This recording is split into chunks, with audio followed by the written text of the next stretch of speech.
Good morning, church. Happy House Church Sunday. I hope you guys are having a wonderful weekend. I hope you guys are enjoying fellowship with one another in people's houses or parks or wherever you may be.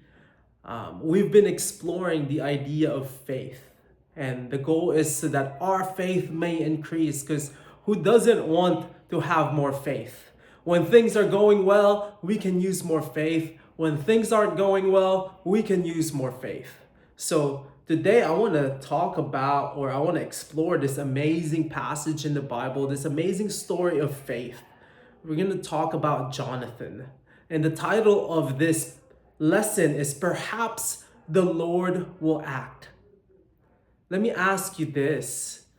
How do you feel about doing something without guaranteed results? I know for me, if there are no guarantee, I would hesitate in doing that act. Or I would question whether God wants me to do that, or actually maybe I'll give myself a pass or an excuse why I shouldn't do that thing. What's the point of doing it if I can't guarantee the result? But this is exactly where faith comes in. That's where faith comes in. Faith begins where our sight, our vision, our comprehension ends. That's where we need more faith. Perhaps the Lord will act. That's what Jonathan said. And I love that because the word perhaps entails that there is no guarantee, that there's no sure results in what's going to happen, but yet he acted on his faith. 1 Samuel 14, Israel is stuck. The Philistines are dominating them. There are no weapons available. They're pruning hooks and shovels and other farming tools into weapons because there aren't any available. Fear is widespread. King Saul is sitting under a pomegranate tree doing nothing. But one man refused to stay stuck, and that is Jonathan. This passage isn't just about a story of battle, but it's a picture of boldness and active faith. And my hope is that we can imitate this type of faith in our daily lives. Let's read 1 Samuel chapter 14, starting in verse 1, it says here, One day Jonathan, son of Saul, said to his young armor bearer, Come, let us go over to the Philistine outpost on the other side. But he did not tell his father.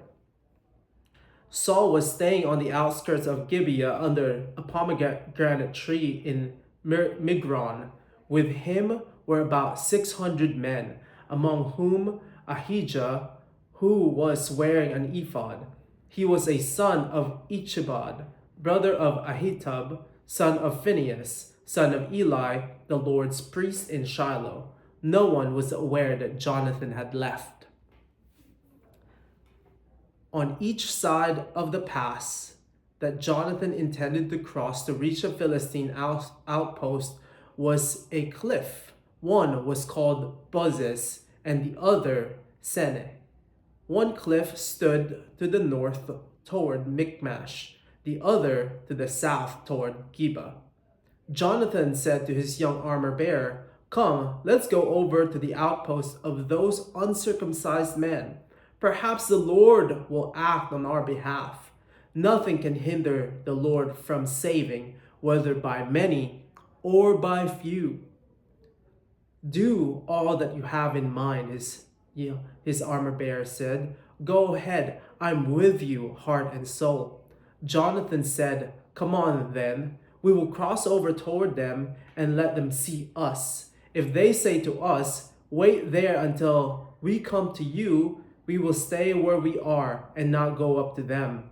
But if they say, Come up to us, we will climb up, because that will be our sign that the Lord has given them into our hands. So both of them showed themselves to the Philistine outpost. Look, said the Philistines, the Hebrews are crawling out of their holes.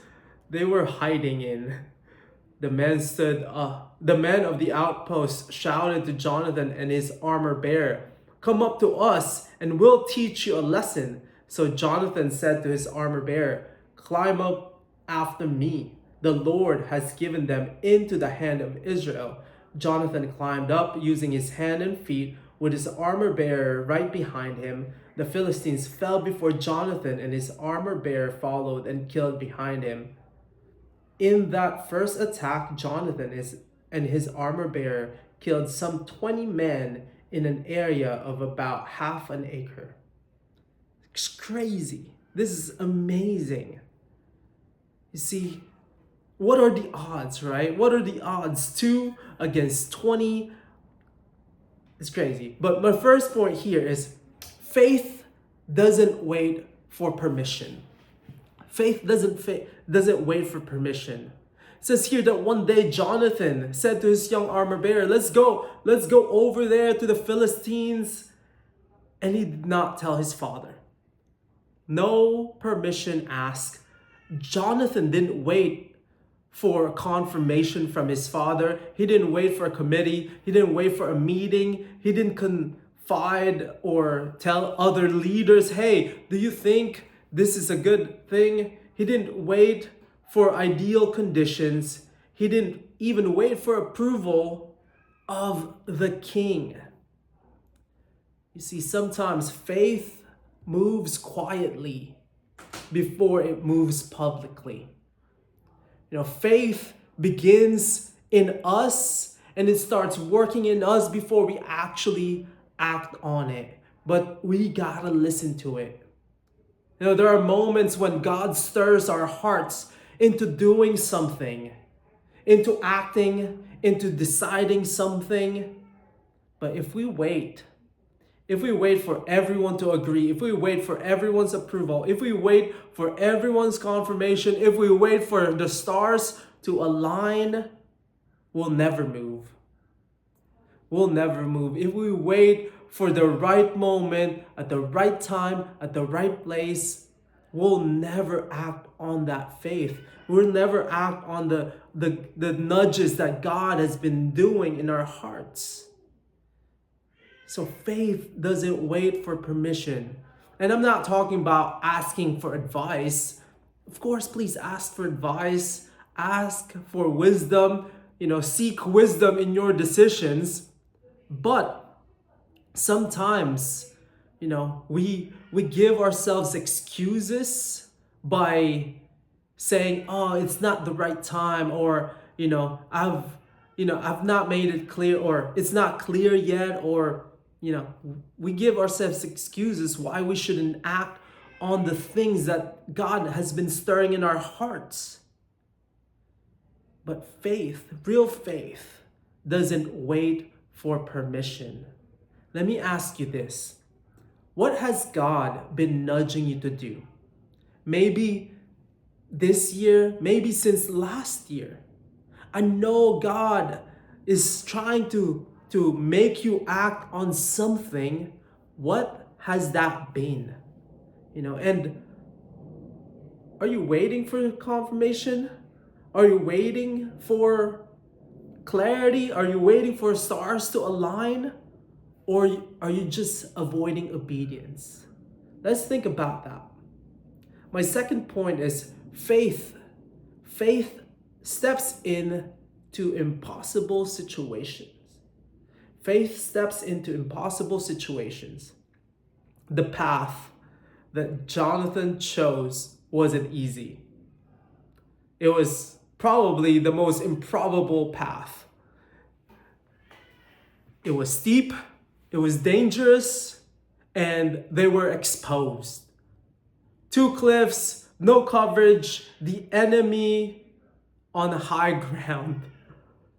This was not a strategic advantage. Probably the worst strategy someone can come up with, actually. But it was a faith decision. You see, faith doesn't always lead us to comfort. Oftentimes, it leads us to uncomfortable situations.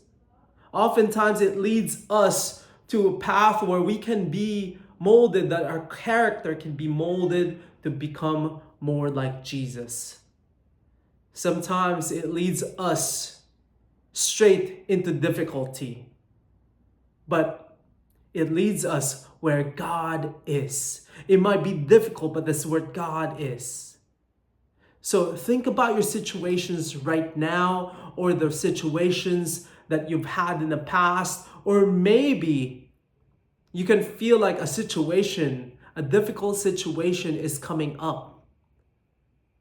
How are you going to let faith lead you into that situation? I think sometimes we assume that difficult situations or difficult path means it's outside what God had planned for us. That's not always the case. Sometimes it's actually perfectly in God's plan. Sometimes the hardest path is the one God wanted us to take. So let's not avoid those difficult paths, difficult situations, because that's where we see God move powerfully. But we need faith. We need faith in those difficult situations. We see here Jonathan did not hesitate to take that steep hill. It's dangerous, but we see God's victory through it.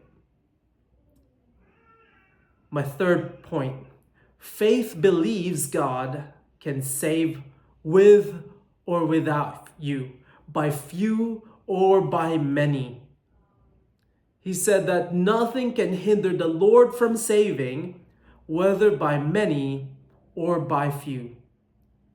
You see, Jonathan's confidence wasn't in his strength, nor in his strategies, because his strategy flat out stink. That's the worst one. Or his odds, 2 against 20. And he didn't even know how many people were up there. His confidence was in God's ability. Because God can save whether by many or by few. God can work through one person or by many. But someone needs to make that one decision and that one act of obedience. God can work as long as we obey, as long as we decide, we can see God work in our lives. Sometimes we disqualify ourselves because we feel like, I don't have the resources yet. Whether it's your finances, whether it's your time, whether it's your energy, whatever it is, you feel like it's not time for me to make that faith decision because my resources are not quite there yet. Stop disqualifying ourselves from seeing God move in our lives. God isn't limited by our resources. Whether you have limited finances, limited time, limited energy, God can move powerfully, whether by many or by few. Maybe you feel like, you have very few amount of energy or few, time, whatever it is, God can move powerfully. God's ability is not limited by our lack of resources. But that's where faith comes in. Do we believe that God can, even if we cannot? Or do we feel like we have to lift up the load before God can? Because that's not what faith is. So faith believes God can save, whether with few or with many. It's my last point. Faith inspires others. I love this here because Jonathan's armor bearer caught his faith. It says, "Do all that you have in mind. I am with you, heart and soul." He saw Jonathan's faith and he said, wow, you know what? I'm with you. That is amazing. I know God can. Faith is contagious. But here's the thing.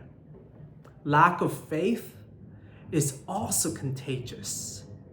So what are you infecting others? What are you infecting the people around you? Is it lack of faith or is it your amazing faith? How do we know we have lack of faith? Grumbling, complaining, being idle. Those are signs that we're lacking faith. And when other people see you give in to complaining or grumbling or even gossiping, guess what tends to happen? They join in. But if they see you with so much faith, so much zeal for God, guess what happens? They also join in. Because faith is contagious. When we step out, others gain courage, right? Who's going to gain courage from your step of faith? Is it your family? Is it your friends? Is it our church? Your faith can affect so many people, right? Maybe you're not going to be directly working with them, but even from afar, when people watch you, they can catch your faith. It's just a matter of, how much faith do you have right now and how contagious is it? Your obedience might be the spark that someone else's need right now. Who's watching your faith right now? To me, as a new father, I am cautious and I know that my son doesn't understand it yet. But even at this point, I'm extra cautious because I want my son to catch my faith. And I'm just thinking through what kind of faith is he going to catch from me? What kind of faith or what kind of God will he have through me? Because that's contagious. But at the same time, it's not just within your family, it's outside. So perhaps the Lord will act, right? There are situations that God has placed us in where we feel like, man, I'm not sure how this is going to end, but I'm going to trust him. But I'm still going to act righteously. I'm still going to follow God, whether I see results or not. Because that's where our faith comes in. So church, I want to encourage you. Perhaps you're in that situation where you can't see any results. Just let's continue to trust that God can. Amen. Have a great fellowship. That's it for now. Bye.